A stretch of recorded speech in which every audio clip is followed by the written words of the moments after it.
Welcome again. आगे पढ़ते हैं हम 9वां स्टेंजा। 8वें स्टेंजा तक हमने पिछले लेक्चर में पढ़ लिया था। अब पढ़ते हैं आगे वाला। The boast of heraldry, the pomp of power. ठीक है। And all that beauty, all that wealth ever gave awaits alike the inevitable or the path of glory lead but to the grave। ये यहाँ कह रहा है the boast का मतलब होता है डीग हाँकना ऑफ द हेराल्ड्री। हेराल्ड्री का मतलब होता है यहाँ, हेराल्ड्री का मतलब यहाँ इससे लिया गया है वो है कि शाहीपन, या फिर वो लोग जो सूट बूट और कोट में ज़िंदगी अपनी जीते हैं। द पंप ऑफ पावर, और शान शौकत दिखाते हैं, शान शौकत दिखाने की कोशिश करते हैं किसकी? ऑफ द पावर दिखाने की कोशिश करते हैं। एंड ऑल दैट ब्यूटी, वो सारी सुंदरताएं, वो सारी खूबसूरती, all that wealth ever gave, और वो सारी चीज़ें जो कभी ये सारी चीज़ें ब्यूटी मतलब वो हेराल्ड्री और वो पावर जो कि किसके द्वारा दिया जाता है? ब्यूटी के द्वारा दिया जाता है। या फिर all that wealth ever gave, या फिर पावर के द्वारा ये जो शान शौकत, झूठी बड़ाइयाँ, बोस्ट, डींग और शान शौकत और घमंड या फिर प्राउड जो होता है वो कभी क्या देता है? ये पावर और नहीं, ये मतलब ब्यूटी एंड वेल्थ ये हमें क्या देती है? ऐसा घमंड दे देती है। अवेट्स अलाइक द इनएविटेबल, और लेकिन ये सारी चीज़ें कहाँ आके ख़त्म होती हैं? इनएविटेबल और। इनएविटेबल और का मतलब होता है जो क्षण कभी हटाया नहीं जा सकता हमारी ज़िंदगी से, हमारी ज़िंदगी का वो पहलू जिसको हम नकार नहीं सकते। ठीक है। हमारी ज़िंदगी के दो पहलू होते हैं जो इनएविटेबल है, हमारा बर्थ और दूसरा क्या है? हमारी डेथ। तो इंसान यदि कोई पैदा हुआ है तो डेफिनेटली वो क्या करेगा? मरेगा। और जिंदगी में कुछ मिले या ना मिले, मौत अक्सर अवश्य ही मिल ही जाएगी। ठीक है। तो इनएविटेबल और का मतलब है यहाँ है मौत। तो ये सारी चीजें हमें क्या है? मौत तक लेके जाती हैं। The paths of glory lead but to the grave.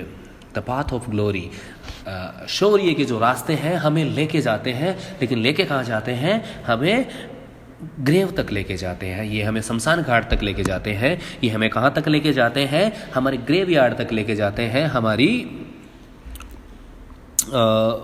क्या बोलते हैं इसको, कब्र तक लेके जाते हैं। Nor you ye proud impute to these the fault, if memory over their tomb no trophies raise, nor you ye proud impute to these the fault। तुम लोग इस पे घमंड ना करो कि इन लोगों की मौत पर किसी तरह की, इन लोगों की जो कब्रगाह है या फिर इन लोगों की जो मजार है या फिर इन लोगों की जो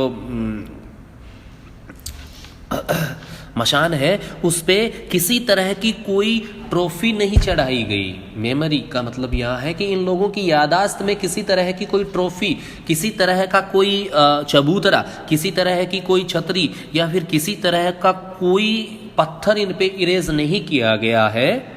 ठीक है। तुम इन पे गैरवे मत करो, या फिर तुम इस बात पे इससे इन लोगों की ये जो गलती है, मतलब कि इन लोगों के घर वाले इतने पुअर थे कि उन लोगों को इतना पैसा नहीं था कि इन लोगों की मौत पे क्या कर सके, कोई छोटा सा टॉम्ब स्टोन ही इरेज कर दें, ऐसा नहीं हो पाया। तो तुम इस पे क्या करो कि गैरवे मत करो।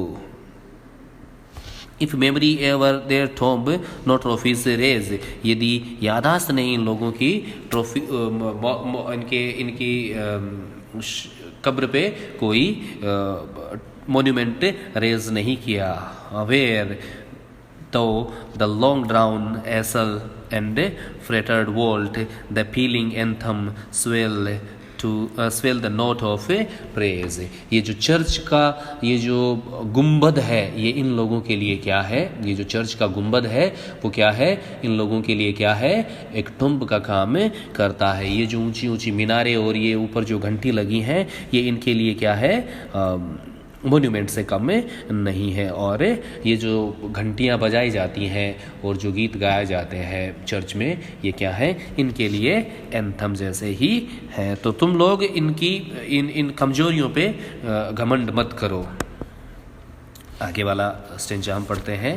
Can storied urn or animated bust back to its mansion called fleeting breath. यहाँ एक फिर से रेटोरिक के क्वेश्चन है। देखो, कैन स्टोरीड अर्न, तुम घमंड करो कोई दिक्कत नहीं है, लेकिन तुम मुझे ये वाली बात बताओ कि क्या किसी की मौत पे हमने कुछ बना दिया है, किसी की मजार पे हमने कोई मोन्यूमेंट खड़ा कर दिया है, ठीक है, क्या वो उस इंसान के अंदर ब्रेथ लेके आ सकता है? ठीक है, देखो, कैन स्टोरीड अर्न, देखो स्टोरीड का मतलब होता है एक के ऊपर एक, अर्न का मतलब होता है एक ऐसा कंटेनर जिसमें क्या रखी जाती है, मरे हुए इंसान की अस्थियां रखी जाती हैं। और एनिमेटेड बस्ट का मतलब यहाँ इससे है कि किसी इंसान का शरीर, मतलब कि उसका मुंह है, उसका चेहरा और उसके कंधे जितनी कोई मूर्ति यदि बना दी जाए, क्या, that bring back to its mansion called the fleeting breath. जो सांसें हैं, जिंदा रहने के लिए क्या होती हैं, सांसें हैं। तो यहाँ देखो, मेंशन का मतलब किससे लिया गया है, इंसान के शरीर से लिया गया है। तो क्या इंसान के शरीर में ये लोग ये चीजें, क्या उसमें फिर से सांसें भर सकते हैं? और आगे वाली लाइनें हैं, can honours voice provoke the silent dust, और क्या किसी के सम्मान में कही गई कुछ चंद बातें या कुछ बड़ाइयाँ प्रोवोक द साइलेंट डस्ट, क्या प्रोवोक का मतलब होता है उत्तेजित कर सकती हैं क्या? द साइलेंट डस्ट का मतलब होता है इंसान की जो अस्थियाँ होती हैं, जो कि किसके अंदर दबी हुई हैं, उसकी कब्र के अंदर दबी हुई हैं, क्या उनमें जिंदगी लेके आ सकती हैं क्या उनको प्रोवोक कर सकती हैं क्या? और फ्लेटरी soothe the dull cold ear of death, और फ्लेटरी का मतलब होता है झूठी बड़ाइयाँ। soothe the dull cold ear of death, क्या फ्लेटरी जो है, क्या जो चापलूसी है, वो क्या मौत के कानों को भर सकती है क्या? मौत के कान कैसे बताए गए हैं इसमें? मौत के कान कैसे बताए गए हैं?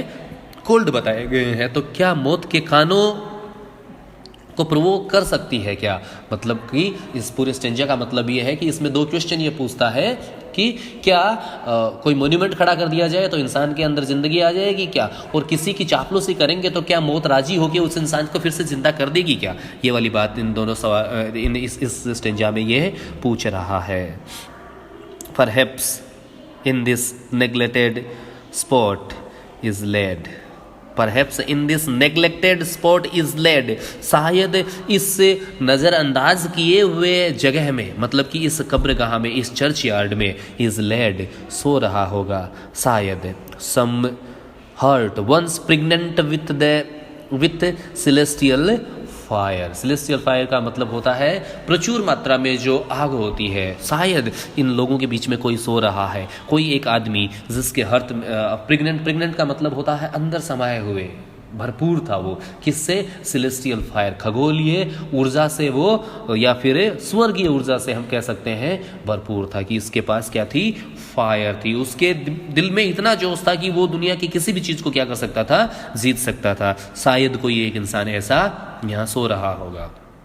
Probably hence that the road of empire might have swayed, hence कोई हाथ यहाँ सो रहे होंगे, हाथ नहीं सो रहे हैं। ए कपल ऑफ हैंड्स मतलब कि एक इंसान सो रहा होगा, ठीक है। तो यहाँ फिर से क्या है? फिर से क्या प्रयोग किया गया है? मिटोनिमी का प्रयोग किया गया। Hands that the rod of empire might have swayed. Rod का मतलब होता है छड़ी। राजा के पास एक छड़ी होती है और उसके सहारे वो क्या करता है, मतलब जो उस छड़ी को होल्ड करता है वो उस एम्पायर को चलाता है, उस साम्राज्य को क्या करता है? चलाता है। तो हो सकता है इनमें से कोई आदमी ऐसा भी हो जो कि किसी साम्राज्य का राजा बनने की क्षमता रखता हो। और walked to ecstasy the living liar, और walked to ecstasy the living liar, और इनमें से कोई एक ऐसा इतना बड़ा तानसेन हो या फिर इतना बड़ा म्यूजिशियन हो या फिर कोई इतना बड़ा संगीतज्ञ भी हो सकता है जो कि अपने वादन से, अपने गायन से या फिर अपने बजाने से ही क्या कर दे, इस्टसी का मतलब होता है उन्माद से, अपने अपने उन्माद भर दे कि वो किसी वाद्य यंत्र में क्या कर दे, जिंदगी भर दे। हो सकता है ऐसा कोई कलाकार यहां सो रहा हो। तो यहाँ तक हम इसी लेक्चर में पढ़ेंगे, उसके बाद वाला हम अगले लेक्चर में पढ़ेंगे।